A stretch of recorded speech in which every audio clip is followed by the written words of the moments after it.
नमस्कार। न्यूज 24 बिहार झारखंड के digital platform में आपका बहुत बहुत स्वागत है। मैं हूं पल्लवी झा और आज जिस विषय पर हम चर्चा करेंगे, सबसे पहले उस लाइन से हम शुरुआत करते हैं ताकि युवाओं को लगे कि हाँ, कुछ हो तो रहा है।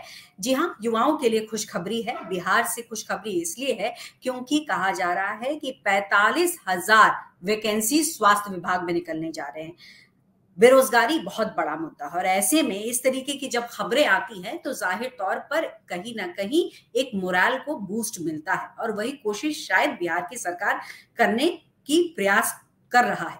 लेकिन सवाल तो कई हैं और इस सवाल को कैसे और ज्यादा समझा जाए, कौन कौन से ऐसे सवाल हैं जो स्वास्थ्य के मुद्दे पर होने चाहिए और होते हुए आए हैं।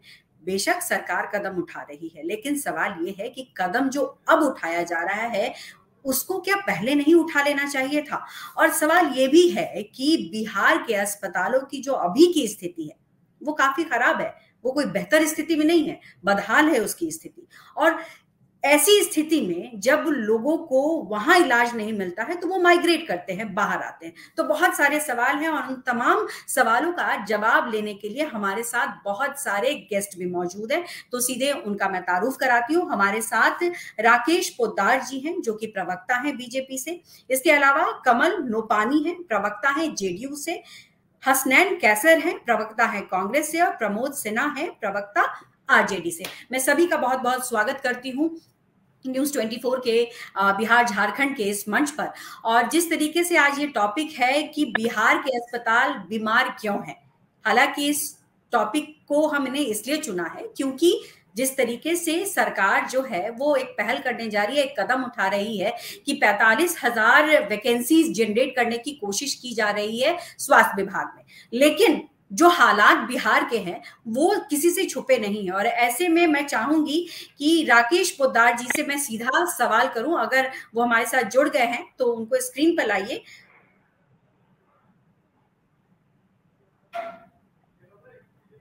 फिलहाल मैं हसनैन कैसर जी को देख रही हूँ और प्रमोद सिन्हा जी को देख रही हूँ।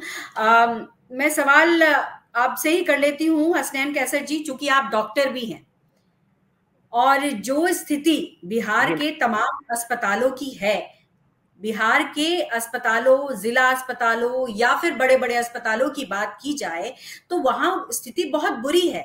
लोगों को माइग्रेट करना पड़ता है, लोगों को दिल्ली और बड़े शहरों का रुख करना पड़ता है कि हम वहां जाकर इलाज करा लेते हैं क्योंकि वहां बेहतर इलाज नहीं है। एक मिनट मैं रोकना चाहूंगी। हसनैन कैसर जी, मैं राकेश पोद्दार जी से पहले सवाल ले लेती हूँ क्योंकि मैं आऊंगी आप पर, लेकिन जो मेरा एक सवाल है मैं उनसे पहले लेना चाहूंगी कि राकेश पोद्दार जी, 45,000 जो है वैकेंसीज निकाले, लेकिन क्या आपको नहीं लगता कि बहुत ज्यादा देर कर दी? मेहरबा आते आते डिमांड और सप्लाई का गैप इतना ज्यादा बढ़ा हुआ है कि आप इतनी वैकेंसी निकाल भी ले तो जो स्थिति इस वक्त स्वास्थ्य की है बिहार में वो बहुत ज्यादा बेहतर नहीं हो पाएगी। देखिए, स्वास्थ्य की चिंता, स्वास्थ्य के लिए हम लोग लगातार बिहार के हमारे जो मंत्री जी हैं मंगल पांडे जी लगे हुए हैं और उसमें जो हम लोगों ने 45,000 जो वैकेंसी निकाली जिसमें 21,000 लगभग उसमें एएनएम की वैकेंसी है और स्वास्थ्य की चिंता हम लोग कर रहे हैं बिहार के स्वास्थ्य के बेहतर स्वास्थ्य के लिए। और हम लोगों ने एम्स बनाने का भी काम किया और बाकी दिल्ली के अंदर चाहे बिहार के अंदर बहुत अच्छी स्वास्थ्य सेवा देने का काम हम लोग हमारे मुख्यमंत्री जी कर रहे हैं। राकेश जी, आपने शायद मेरा सवाल नहीं समझा। मैं ये पूछना चाह रही हूँ आपसे कि जो स्थिति इस वक्त बिहार के स्वास्थ्य विभागों की है, जो अस्पतालों की है, वो लचर है।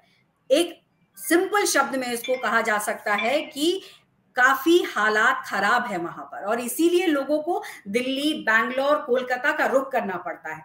ये काफी समय से है और इसकी जो डिमांड थी उसको काफी वक्त हो गया पूरा करते करते। आप आज 45,000 वैकेंसी निकाल रहे हैं, लेकिन क्या वो सप्लाई उतनी हो रही है? उससे क्या बेहतर हो सकती है स्थिति?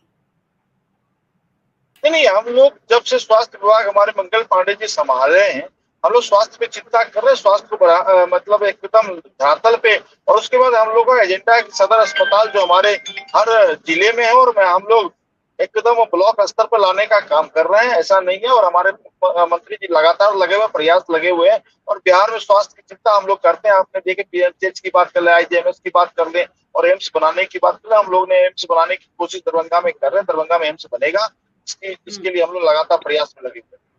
आपने कहा कि आपके मंत्री मंगल पांडे जी वो लगातार प्रयासरत हैं, और अगर उन्हीं पर हम सवाल करें तो कई बार वो मंत्री रह चुके हैं स्वास्थ्य विभाग के। तो चलिए मैं आपको एग्जांपल दे देती हूँ कि पटना एम्स तो बिना हुए काफी वक्त हो चुका है, लेकिन आज भी सुपर स्पेशलिटी अगर हम देखें तो विभागों में 100% विभाग वर्किंग नहीं है, डॉक्टर्स उतने अवेलेबल ही नहीं है, और जो डॉक्टर्स हैं वो मरीज देखें या पढ़ाएं।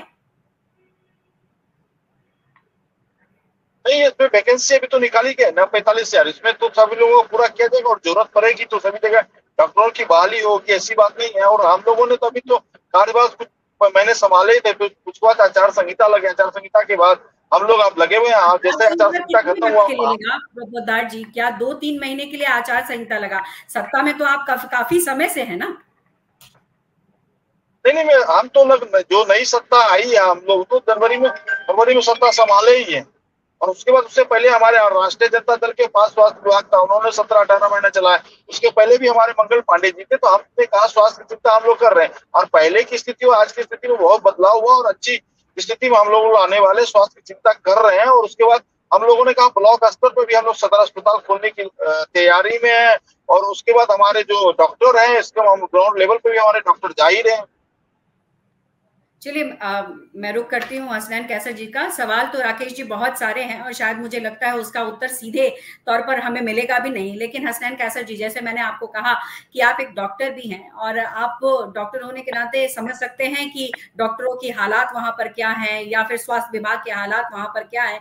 तो फिलहाल जिस तरीके से वैकेंसी निकली है, देखिए ये कमेंडेबल बात है कि कम से कम वैकेंसी तो निकली, स्वास्थ्य को वो तो तवज्जो दिया गया जो पिछले कई सालों से वो तवज्जो नहीं मिला है।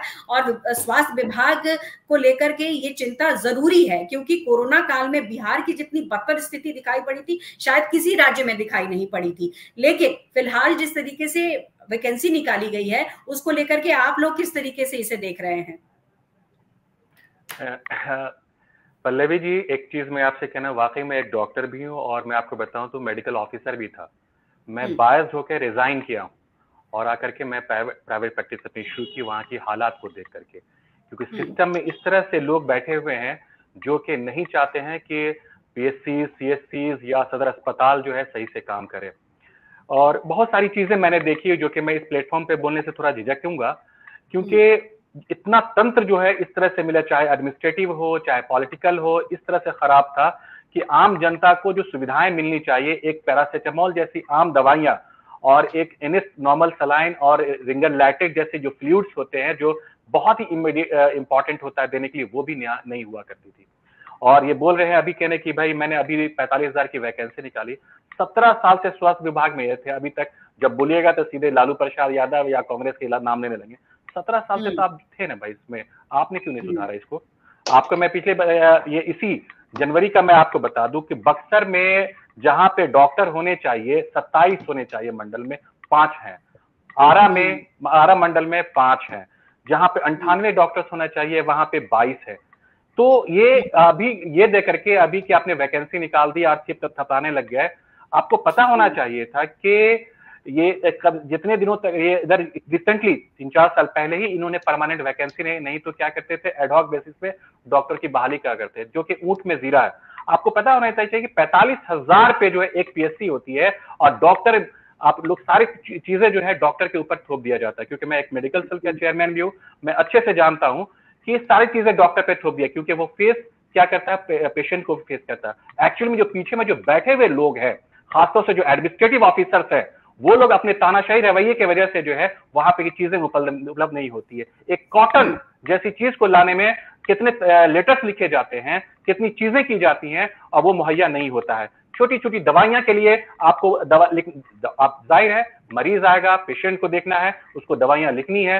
सिर्फ डॉक्टर के मौजूद होने से, आला के मौजूद होने से उसका उपचार तो नहीं हो सकता। हमने बीमारी को डायग्नोसिस कर लिया। हसनैन कैसर जी, आप जितनी बातें कह रही हैं वो बेशक वो बिल्कुल सही है कि स्थिति बदहाल है वहां पर, लेकिन सत्ता में सभी पार्टी रही हैं, चाहे आरजेडी रही हो, चाहे वो बीजेपी के साथ जेडीयू रहे, जेडीयू के साथ बीजेपी हो, आरजेडी के साथ कांग्रेस हो या तमाम आरजेडी के साथ जेडीयू। ऐसे डॉक्टर आप लोग तमाम हैं बावजूद मैडम कांग्रेस जो है 35 साल से सत्ता में नहीं है। हाँ बिल्कुल 35 साल के सत्ता में है, और ये सत्ता में जब भी आरजेडी रही हो या फिर जदयू रही हो या फिर बीजेपी रही हो, केंद्र में तो डबल इंजन की सरकार थी, आप कहां ने सुधार दिया, कहां कुछ किया आपने, बता दीजिए। आप स्थिति आप तो देख रहे, आप खुद बता रही हैं कि बिहार के अस्पतालों की क्या स्थिति है। टीचर्स पे इतना बोझ है कि वो बेचारा अपना परिवार भी नहीं देख पाता है, और छुट्टियां नहीं मिलती थी उसको, और इतना ज्यादा उसके प्रेशर, उसके लिए वो रिजाइन करते थे। कितने डॉक्टर्स जो है अपनी नौकरी को, जिसमें से मैं भी एक हूं, अपने परिवार को भी देखना मेरी एक रिस्पॉन्सिबिलिटी होती है, उसके लिए एक छुट्टियां नहीं मिलती थी, इतना प्रेशर हम लोग के ऊपर रहता था। तो दवाइयां हो गया, चाहे संसाधन हो गया, या कोई भी चीज, एक एम्बुलेंस आता था, तो एम्बुलेंस अगर आ चुका है तो उसको अगर खराब होगा तो वो बन नहीं पाता था कि वो पेशेंट को यहाँ से वो रेफर किया जाए।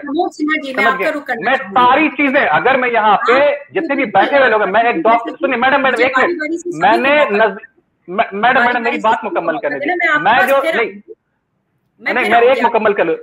मैं वहां पे जॉब किया हूं, जॉब करके मैंने देखा है क्या परिस्थिति, क्या बेबसी होती है एक डॉक्टर की या पैरामेडिकल स्टाफ की वहां पे इन लोगों की वजह से। हसनैन कैसर जी दिखती है, तमाम राजनीतिक पार्टियां सिर्फ लाभ लेती हैं, लेकिन जनता को जब लाभ देने की बात आती है तो शायद सब पीछे हट जाते हैं। प्रमोद सिन्हा जी, आपकी पार्टी भी सत्ता में रही है, आपकी पार्टी सत्ता में रही बावजूद, देखिए ये जरूर है कि शिक्षकों को, टीचर्स को तो आपने टीचर्स बहाल किए, लेकिन स्वास्थ्य एक बड़ा मुद्दा है, और खास करके कोरोना के बाद, जब कोरोना के बाद लोगों को लगा कि स्वास्थ्य को अगर हम तवज्जो नहीं देंगे तो कहीं ना कहीं हम पिछड़ जाएंगे, कहीं ना कहीं हमारे अपने लोग छूट जाएंगे। बावजूद इसके आप भी सरकार में रहे, लेकिन आपने भी डिमांड और सप्लाई को कम नहीं किया। आपने भी ये कोशिश नहीं की कि जो अस्पताल वहां बने हुए हैं, खासकर मैं सरकारी बात कर रही हूँ, सरकारी अस्पताल, मैं आपको यहाँ बता देना चाहूंगी, मैं सभी अपने गेस्ट को ये बताना चाहूंगी कि नीति आयोग की एक रिपोर्ट है जो कहती है कि डिस्ट्रिक्ट हॉस्पिटल में बेसिक इको करने की मशीन नहीं है। अब आप समझिए, जब हार्ट के मरीज इको बहुत बड़ी चीज हो गई है, तो बेसिक चीजें अगर उपलब्ध नहीं है तो कैसे स्थिति सुधरेगी? प्रमोद सिन्हा जी पल्लवी जी, आपने जो एक शब्द कहा कि हमारी जो 17 महीने की सरकार थी उसमें हम लोगों ने काम नहीं किया स्वास्थ्य विभाग में, तो आपको सबसे पहले हम बता दें कि हमारे नेता आदरणीय तेजस्वी प्रसाद यादव जी जब 17 महीनों में स्वास्थ्य मंत्री थे तो आपके चैनल ने भी लगातार रिपोर्टिंग करने का काम किया, किस प्रकार अस्पतालों को निर्देश दिया था कि आप जो व्यवस्था है उस व्यवस्था में सुधार करिए, अगर किसी चीज की कमी है तो आप हमको लिखिए, हमको बोलिए, हम वो मुहैया कराएंगे। उसके बाद 2 महीना के बाद, सुन लीजिए पल्लवी की बात को, पहले बात को नहीं पहले बात को पूरा सुन लीजिए ना। उसके बाद जब 2 माह के बाद हमारे नेता आदरणीय तेजस्वी प्रसाद यादव जी किस प्रकार से रात के 12 बजे, 1 बजे, 2 बजे औचक निरीक्षण पर निकलते थे, ये भी आप लोगों ने देखने का काम किया। तो जो कम अल्प अवधि में, अच्छा जो ये बोल रहे हैं अभी राकेश पोदार जी कि हमने ये प्रक्रिया निकाली 45, मैं जब से आरजेडी कोई 17 महीने के लिए सरकार में नहीं आई थी, इससे पहले भी कई सालों तक आरजेडी की सरकार रही है। बिल्कुल 2000 मुख्यमंत्री थे, राबड़ी देवी भी मुख्यमंत्री थी, लेकिन स्थिति अच्छी होने की बजाय तो बदतर होती चली गई ना प्रमोद सिन्हा जी। पल्लवी जी, आपने जो बातें कही हैं तो एक आंकड़ा भी है हमारे पास, आप समझ लीजिए कि 2005 में, जिस समय 2005 में एनडीए की सरकार बनी, उस समय जब हम लोगों की उसकी पहले सरकार थी, तो स्वास्थ्य विभाग में 2005 में जहां 10,337 प्राथमिक उपकेंद्र कार्यरत थे, वह 2020 में घट करके 9112 हो गई। सामुदायिक स्वास्थ्य केंद्र 2005 में जहां 101 कार्यरत था, वही 2020 में घटकर 57 हो गई। 2005 में जहां 1648 प्राथमिक, सुन लीजिए ना, पहले आपने जो नहीं कागज की बात नहीं, लेकिन वस्तु स्थिति देखिए, मैं खुद बिहार से आती हूँ, बिहार की हालत ये है कि ज्यादातर मरीज 25 से 30% का आंकड़ा मैं दे रही हूँ आपको कि 25 से 30% मरीज माइग्रेट कर रहे हैं, दिल्ली एम्स आते हैं या बड़े बड़े अस्पताल जाते हैं, कुछ लोग बीएचयू और पीएजीआई चले जाते हैं, लेकिन वो पीएमसीएच में नहीं दिखाते हैं, वो और कोई बड़े अस्पताल में नहीं जाते हैं। क्यों? पल्लवी जी, आप जो बातें बोल रही हैं और आपने जो कहा कि पहले भी हमारी सरकार रही है, तो मैं वही बताने का काम कर रहा हूं ना कि 2005 से 2024 तक में एनडीए की सरकार रही, जिसमें एक बार 20 महीने का समय हमको मिला और 17 महीने का समय मिला। तो हम तो आपको पार्ट वाइज हम पूरा विस्तृत ब्यौरा आपको देने का काम कर रहे हैं, लेकिन आप सुनिएगा तब ना। आप तो पहले पूरा जो स्थिति है वो हमसे छुपा हुआ नहीं है। हम लोग भी सामाजिक और हम लोग भी राजनीतिक और सामाजिक जीवन में है। हम लोगों के पास भी पैरवी आता है कि हमको जो है अपने मरीज को भर्ती करवाना है, उसको स्वास्थ्य मुहैया करवाना है। हम लोग भी दो चार होते हैं इन तमाम समस्याओं से, ऐसी बात नहीं है। तो हमारा वही कहना है। अभी आप जो हम आपको बता रहे थे कि 2005 में 1648 स्वास्थ्य केंद्र प्राथमिक स्वास्थ्य केंद्र था, 15 वर्षों में 54 प्राथमिक स्वास्थ्य केंद्र मात्र नए खुले हैं। तो आप समझ लीजिए कि इतने शासन काल में एक लंबे अवधि में कई चीजों में घटोतरी हुई है और कुछ चीजों में मामूली बढ़ोतरी इन लोगों ने काम करने का काम किया है। अभी मंगल पांडे जी का बखान कर रहे थे, पीएमसी जैसे अस्पताल में आंख दिखलाने की सुविधा नहीं है, ये समझने की जरूरत है। और एक पल्लवी जी एक लाइन में और हम अपना जवाब दे दें कि हमारे नेता आदरणीय तेजस्वी प्रसाद यादव जी ने कहा कि 3.5 लाख जो है प्रक्रियाधीन हमने वैकेंसी को करके रखा है। उसको ये जो अभी बता रहे थे 45,000 और ये सब जो डॉक्टर जो सुपर स्पेशलिस्टी के जो डॉक्टर की बहाली निकल रही है, ये तमाम उन्हीं प्रक्रियाओं की देन है। इसको भी समझने की जरूरत है। देखिए, बेशक आप ये बात कह रहे हैं, लेकिन मैं जो शुरुआत में मैंने कहा मैं उसी बात पे अड़ी हुई हूँ कि 45,000 वैकेंसी निकालने से आप डिमांड को पूरा नहीं कर पाएंगे, क्योंकि हालात बहुत ज्यादा खराब है। कमल लोपानी जी, आप जेडीयू के प्रवक्ता हैं, जेडीयू से हैं, आप दोनों पार्टियों के साथ चले हैं, चाहे वो आरजेडी के साथ चले हों चाहे वो बीजेपी के साथ चले हों। आपने भी कुछ जनता के लिए बहुत अच्छा नहीं किया। नीतीश कुमार बिहार के मुख्यमंत्री हैं, वहां उन्होंने कितने वक्त वहां पर मुख्यमंत्री रहे, लेकिन हालात बदले नहीं, हालात और बिगड़ गए। ऐसा क्यों है? आप कई सरकारी अस्पताल की बिल्डिंग्स को अगर देखें तो जर्जर स्थिति में है। बरसात हो जाए तो आईसीयू में पानी चला जाता है। ये अपने आप में बड़ी घटना है। ऐसी ऐसी तस्वीरें आती हैं। और सबसे बड़ी बात कि लोगों में जागरूकता की भारी कमी है। मेडिकल जो चीजें होती है, मेडिकल सप्लाईज कम है, मेडिकली लोग साउंड नहीं है, इक्विपमेंट्स नहीं है, प्रोफेसर्स नहीं है। ऐसे में बिहार में कैसे आप लाखों लाख लोग डॉक्टर्स की परीक्षा देते हैं, नीट की परीक्षा देते हैं, तमाम चीजें देते हैं, लेकिन वो बिहार में आके प्रैक्टिस नहीं करना चाहते हैं क्योंकि बदहाल स्थिति है।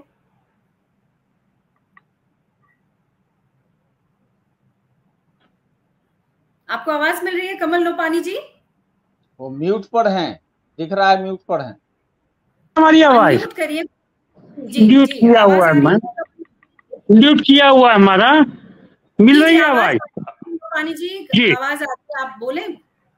हाँ, जैसे कि आपने जो बात उठाई, पिछले 17-18 सालों से सरकार सत्ता में और कभी किसी पार्टी के संग कभी किसी पार्टी के संग मिलके काम हो रहा है।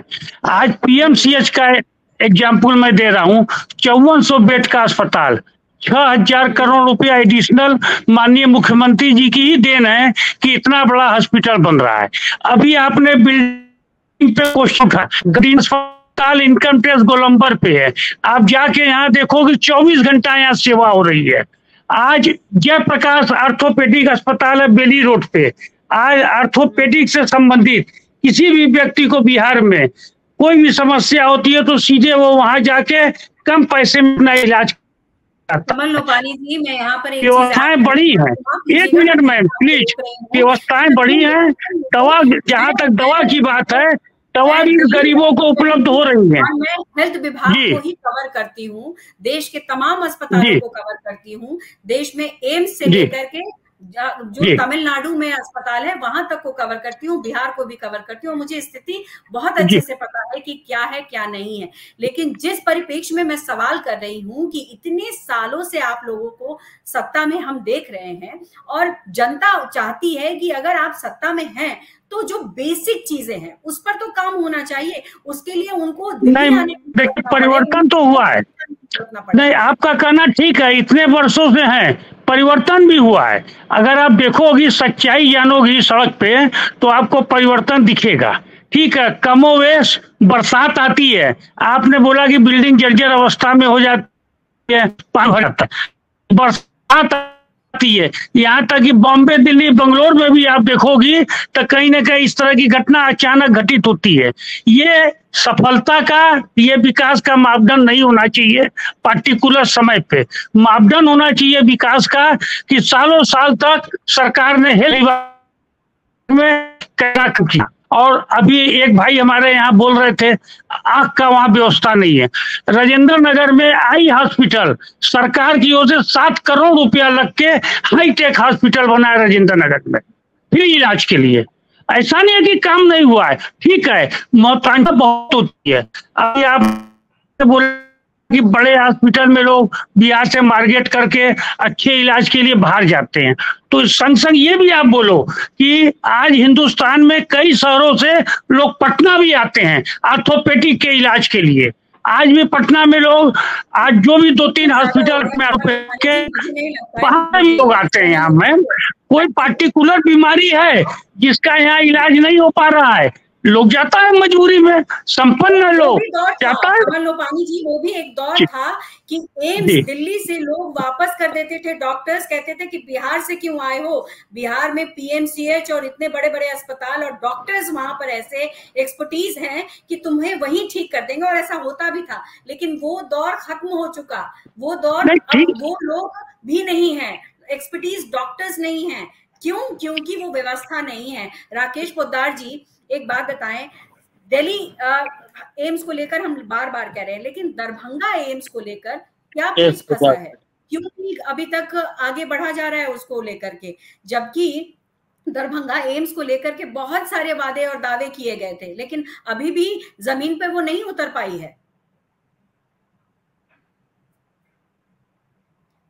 आपकी आवाज नहीं मिल रही है राकेश पोद्दार जी, अनम्यूट कर लें प्लीज जी। हाँ पल्लवी जी, जमीन पे जो आप बात कर रहे, जमीन हमारा वहाँ तैयार है, जमीन अब मिल गया, बिहार सरकार ने जमीन उपलब्ध करवा दिया। वहाँ एम्स बहुत जल्दी बन जाएगी, 2-3 साल के अंदर अंदर एम्स वहाँ बन के तैयार हो जाएगी। बाकी रहा बात, आप कार्य स्वास्थ्य की चिंता करते हैं, हमारे बिहार के मुख्यमंत्री जी ने सदर अस्पतालों को बनाने का काम किया, जो 15 साल पहले, जो 18 साल पहले इन लोगों की जो स्वास्थ्य विभाग था। और मैं कहना चाहता हूँ डॉक्टर की पलायन क्यों हुआ, आप देख सकते हैं पल्लवी जी, आप बिहार से आते हैं, क्या होता था बिहार के अंदर, डॉक्टरों की अपहरण होती थी, डॉक्टरों की हत्या होती थी, डॉक्टर की जबरन शादी कराने की बात होती, तो वो जो है दिमाग में लोगों को चल रहा था। अभी डॉक्टर, हमारे अच्छे अच्छे डॉक्टर बिहार में है, बिहार में अच्छे अच्छे डॉक्टर भी हैं, वो पर्वे तैयारी भी कर रहे हैं और अच्छे डॉक्टर लाने की हम लोग कोशिश कर रहे हैं, और बिहार की बेहतर सुविधा देने के लिए हमारी सरकार तत्पर तैयार रहती है। सदर अस्पताल की बात कर रहे हैं, मैंने सदर अस्पताल को लेकर के ये सवाल भी पूछा डिस्ट्रिक्ट हॉस्पिटल को लेकर कि बेसिक इक्विपमेंट्स नहीं है, आपको इको कराना हो तो आपको वहां करा नहीं सकते हैं, जबकि आपको पता है कि हार्ट के प्रॉब्लम्स कितनी इस वक्त बढ़ी हैं देश में। देखिए पल्लवी जी, अभी देश के प्रधानमंत्री ने भी आयुष्मान कार्ड जो बनाया है, जो 5 लाख की आप अपना इलाज किसी भी प्राइवेट सेक्टर में भी जाकर करा लें, लगभग हमको लगता है कि बिहार में 20% लोग इसका लाभ ले चुके हैं। कहीं ना कहीं प्रधानमंत्री भी इस बात की चिंता करते हैं, बिहार के लोगों को चिंता करते हैं, और बिहार से जो लोग एम्स दिल्ली आते हैं उनके दिखाने के लिए हमारे यहाँ स्वास्थ्य मंत्रालय जो है पूरी ध्यान रखती है और उनको दिखाने का भी काम करती है। लगभग हम देखते हैं कि दिल्ली के अंदर एम्स में बिहार के ही लोग रहते हैं, उनकी स्वास्थ्य की चिंता देश के प्रधानमंत्री भी करते हैं। प्रमोद सिन्हा जी, आप जवाब देना चाहेंगे? वो कह रहे हैं कि लगातार इनकी तरफ से तो प्रयास किया जा रहा है, लेकिन पिछली सरकारों में कुछ ऐसे कदम उठाए गए जिसकी वजह से अड़चने आ रही हैं। देखिए 2005 के बाद इनकी सरकारें हैं, डबल इंजन की सरकार रही, और 20 और 17 माह को अगर छोड़ दिया जाए तो लगातार 2024 तक इनकी सरकार है, अभी भी इनकी सरकार है। तो ये जो अभी कह रहे हैं कि अब जो होगा, जिस समय 2007 मतलब कि हमारे 2022 में जब महागठबंधन की सरकार बनी थी और 2020 के बिहार विधानसभा के चुनाव में हमारे नेता ने जो चुनाव के पहले जो कहा था कि 4.5 लाख जो रिक्त पद पड़े हुए हैं उनको हम जब आएंगे तो हम बहाल करेंगे, तो उन रिक्त पदों में स्वास्थ्य विभाग का भी रिक्त पद पड़ा हुआ था। तो सवाल ये उठता है कि इतनी लंबी अवधि तक ये लोग बैठ करके कर क्या रहे थे? क्यों जो मानक है, देश स्तर का जो मानक है, बिहार के अस्पतालों में ये लोग मुहैया क्यों नहीं करवा पा रहे थे? 2020 से 2022 तक 2 साल पुनः इनको मौका मिला इस काम को करने के लिए, लेकिन ये लोग कर नहीं पाए। जब तमाम चीजों को प्रक्रियाधीन हमारे नेता आदरणीय तेजस्वी प्रसाद यादव जी ने किया और अब ये रो रहे थे कि आचार संहिता लग गया है, तो सवाल उठता है कि ये इच्छा शक्ति होनी चाहिए ना। इच्छा शक्ति का कहीं ना कहीं अभाव है, जिसके कारण ये सारी व्यवस्थाएं हैं और जिसके कारण जो है सो लोगों को यहाँ से दूसरे राज्यों में जाना पड़ रहा है बेहतर इलाज के लिए। दिल्ली माफ कीजिएगा, दरभंगा एम्स की नींव तो आप लोगों के सरकार के दौरान ही रखी गई थी ना। दरभंगा एम्स के लिए जो जमीन की जो बात हुई थी, उस वक्त क्यों नहीं हुआ, मसला क्यों क्लियर नहीं हुआ? जमीन मुहैया जो ये अभी राकेश पोद्दार जी कर रहे हैं तो हमारे ही समय में हुआ है ना।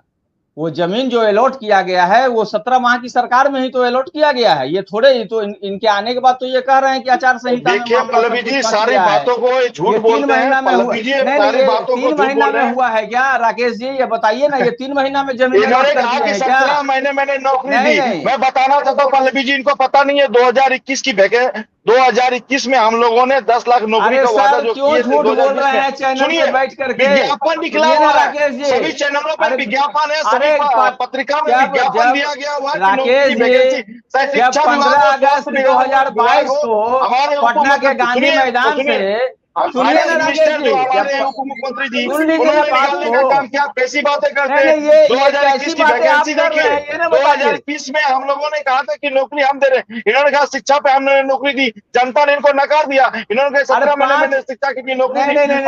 ये बात ये कैसे नकार दिया? हमारी वैकेंसी दी हुई है, आपको पता ही नहीं है। बिहार में आपका जो है मत घटा है, आपके सीटों की संख्या घटी है, कैसे नकार दिया गया? आपका 24% वोट बैंक वोट था, आप 20% पे आ गए। नहीं, वो आंकड़ों में आप भले आपकी संख्या अधिक है, लेकिन आप 39 सीट से घट करके कहाँ आ गए ये ना समझिए। 30 सीटों पर आ गए, हम 1 सीट से बढ़ के 9 सीट पे गए, इसको समझने की जरूरत है। 15% 2019 में हमको मत मिला था, इस बार 22% बिहार की जनता ने आपको कितना मिला ये बताइए ना। बिहार की जनता ने ये सवाल आज का नहीं है, सवाल है कि आपको एक लंबे अवधि तेजस्वी प्रसाद को नकार दिया है। आपने तो पप्पू यादव को हराने की बात कही थी, पप्पू यादव को हराने की बात कही थी। राकेश, अरे आप अपना बात करिए ना, लेकिन प्रधान आग्रह कर रही हूँ कि आप मुद्दे से ना भटके, पॉलिटिकली इसको ना ले जाए। मैं पॉलिटिक्स से ज्यादा इस बात को लेकर चिंतित हूँ और मुझे लगता है पूरी बिहार की जनता इस बात को चिंतित है कि किस तरीके से स्वास्थ्य को लेकर के काम किया गया है और कि अभी तक जो काम हुए हैं उसमें कहीं ना कहीं किसी भी पार्टी में इस तरीके का एक कहे कि कदम ना उठाया उन्होंने, जिसकी वजह से आज वो स्थिति पैदा हो गई है। मैं हसनैन कैसर जी आपके पास आऊंगी। कमल लोपानी जी, आप कुछ कहना चाह रहे थे, लेकिन मैं वो सुनूं उससे पहले एक सवाल मैं आपको भी करना चाहूंगी कि 7 निश्चय सीएम लेते हैं और इस 7 निश्चय में कहीं भी हेल्थ को लेकर चर्चा नहीं है, कहीं भी हेल्थ को लेकर चर्चा नहीं है। क्या इंपॉर्टेंट एस्पेक्ट नहीं है? आप अनम्यूट करें कमल लोपानी जी, अनम्यूट करिए। जी मैं 7 निश्चय के जो आपने जिक्र की वो अलग चीज हो गई। 7 निश्चय हुआ कृषि से संबंधित रोड मैप, किसी के विकास से संबंधित, वन विभाग, पेड़ पौधे, जलवायु, इससे संबंधित, और हेल्थ विभाग में ऑलरेडी इतने बजट दिए हुए हैं, हर साल दिए जाते हैं। और कार्यान्वित करने में फर्क अभी देखो कि हम लोग अभी हेल्थ के विकास पे चर्चा कर रहे हैं, जाता कहाँ है? नहीं, बजट लग रहा है। अभी आप देखोगे लगातार अभी जिस ढंग से पिछले 3, 4, 5 वर्षों में तेजी में काम हुए हैं, उसका रिजल्ट हमको आपको दिखलाई दे रहा है, आम जनता को दिख रहा है। 2 साल आपको, जैसे आपने दरभंगा एम्स का जिक्र किया, कहीं ना कहीं कोई हैडल आते हैं, वो हैडल मिलजुल के दूर किए जाते हैं। अभी भाई लोग एक दूसरे पर आरोप प्रत्यारोप कर रहे थे। आरोप प्रत्यारोप करने का समय नहीं है, ये बिहार के विकास की बात है, बिहार स्वास्थ्य के विकास की बात। इसमें हम लोग को मिलजुल करके एक मन से आगे बढ़ने का काम करना है, ताकि बिहार में और भी स्वास्थ्य के क्षेत्र में अधिक से अधिक विकास हम लोग कर सके। और जो यहाँ के मरीज बाहर जाते हैं वो यहाँ रुके, ताकि बिहार का पैसा बिहार में ही रहे और यहाँ का विकास और त्वरित गति से आगे बढ़े। ये हो रहा है और होगा मैम। आप आई के क्षेत्र में देख लो, ऑर्थोपेडिक में देख लो, हार्ट हॉस्पिटल में देख लो। राजनीतिक पार्टियां अगर मान लें, अगर जान लें, अगर बूझ लें और ये लाइन रखें तो शायद लगता है चाहे कोई भी क्षेत्र हो। हसनैन कैसर जी, आप कुछ कहना चाह रहे हैं? देखिए मैडम, अभी जो है मैंने सिर्फ ये देखा कि आरोप प्रत्यारोप की बातें हो रही थी। जो बिहार में जो स्वास्थ्य विधायक की जो स्थिति, उस पर जो है किसी बात की चर्चा नहीं हो रही था। मैं शेयर दुख शेयर बीइंग ए डॉक्टर, मैं चाहूंगा कि बिहार के मरीजों की स्थिति सही हो, उसमें जो कर्मचारी या ऑफिसर्स काम करते हैं उसकी स्थिति सही हो। उसके लिए जो हमारे कई सूत्री कार्यक्रम होने चाहिए, उस पर तवज्जो देने चाहिए। क्योंकि मैं बहुत अच्छे से नजदीक से देखा हूँ कि एक मेडिकल ऑफिसर भी रहा मैं, और एक अभी जो मैं समाज में सामाजिक कार्यकर्ता हूँ, मैं उसको भी देखकर नजदीक से मैं इसको समझता हूँ। देखिए, सिर्फ बिल्डिंगें बना देने से और पैसे दे देने से स्वास्थ्य सुविधा ठीक होने वाली नहीं है। सबसे इंपॉर्टेंट चीज है, इंपॉर्टेंट चीज क्या है, जो वहां पे जो कर्मचारी है वो भी होने चाहिए, वहां पे इक्विपमेंट्स है, इक्विपमेंट आ जाए तो उसको चलाने वाला भी होना चाहिए। कोविड के टाइम में आपने देखा तो बहुत सारे वेंटिलेटर्स आ गए थे, लेकिन वेंटिलेटर चलाने वाले कितने लोग थे? पड़ी की पड़ी वेंटिलेटर मशीनें खराब हो गई, काम करने वाला बात। आप इको की बात कर रही थी मैडम, ईसीजी मशीन नहीं होता, ईसीजी मशीन बड़ी बड़ी हो जाती है, और ईसीजी मशीन रहती भी है उसको सही से पढ़ने वाला नहीं रहता है। तो ये बहुत सारी चीजें जो ईसीजी मशीन तो कहीं कहीं पे दिखाई पड़ी है, इको तो बिल्कुल बेसिक है, वो नहीं दिखाई दे तो बहुत वो भी नहीं। तो वो चीज बताओ। दूसरी चीज क्या है कि देखिए, कर्मचारी बहुत सारे डॉक्टर ज्वाइन करते हैं, आपने देखा अगर सबसे ज्यादा अगर किसी नौकरी को छोड़ते हैं तो एमबीबीएस डॉक्टर जो है सरकारी नौकरी को छोड़ते हैं। आखिर क्यों छोड़ते हैं? क्योंकि वहां पे ना उनको ढंग से जो या फिर नर्सिंग स्टाफ भी वहां छोड़ करके प्राइवेट सेक्टर्स में चले जाते हैं या अपनी प्राइवेट प्रैक्टिस करनी शुरू कर देते हैं। उसको भी आपको ध्यान देना है। जो नर्सिंग स्टाफ है उसको भी ध्यान देना है। एडमिनिस्ट्रेशन में पहले क्या हुआ करते थे कि डॉक्टर्स जो है जिसको अपने मेडिकल केस की समझ हुआ करती थी उसको वो समझते थे और डॉक्टरी अपने नजरिए से चलाया गया। आज जो है बाहर के लोग आईएएस ऑफिसर लाके बैठा दिया था, वो सिवाय एक मिजाजी जो उसको जुनून होता है, उसको जरा सा भी इल्म नहीं होता है कि मेडिकल प्रोफेशन को कैसे समझाया जाए, उसको भी बदलने की जरूरत है। पहले सिविल सर्जन ऑपरेट करते थे, एमडी ऑपरेट क्या करते थे, जो सेंट्रल लेवल के जो स्टेट लेवल के जो हेड होते थे वो ऑपरेट करते थे, तो वो चीजें और समन्वय हुआ करती थी। दूसरी चीजें है क्या, सबसे बड़ा चीज क्या होता है कि बजट। ये बजट जो आता है ना, बजट को समय पे नहीं आता, और मेडिकल हेल्थ इंतजार नहीं करता बजट का। आपको वैसे मेडिकल हेल्थ एक इमरजेंसी एस्पेक्ट है और इसमें मुझे लगता है तमाम पार्टियों को ये समझने की जरूरत है। आपने बहुत सही बातें कही हैं हसनैन कैसर जी, और बहुत इंपॉर्टेंट एस्पेक्ट है वो, उस पर ध्यान देने की जरूरत है। आप सभी लोग हमारे साथ जुड़े, लेकिन जो मुद्दा है जिसको मुझे लगता है कि तमाम पार्टियों को ध्यान देने की जरूरत है कि हेल्थ एक ऐसा सब्जेक्ट है जिस पर राजनीति से ऊपर उठकर सोचने की जरूरत है। आप ये कहते हैं कि उन पार्टी ने ये जमीन ली और इन पार्टी ने जमीन ली, ये बजट आया वो बजट आया, लेकिन ढाक के 3 पात, मतलब कुछ भी काम नहीं हुआ। तो ऐसे में जाहिर तौर पर जनता अपने आप को चीट फील करती है, और मुझे लगता है इसको तमाम पार्टियों को, या चाहे वो सत्ता में हो चाहे सत्ता में ना हो, उसे समझने की जरूरत है। आप लोगों का बहुत बहुत शुक्रिया, आप हमारे साथ जुड़े, आपने अपनी बातें रखी। उम्मीद करते हैं कि बिहार के स्वास्थ्य को अच्छा और बेहतर करने की कोशिश पार्टीज करेंगी, सरकार करेंगी, ताकि वहां की जनता को बाहर किसी राज्य में आने की जरूरत ना पड़े। बहुत बहुत शुक्रिया, धन्यवाद।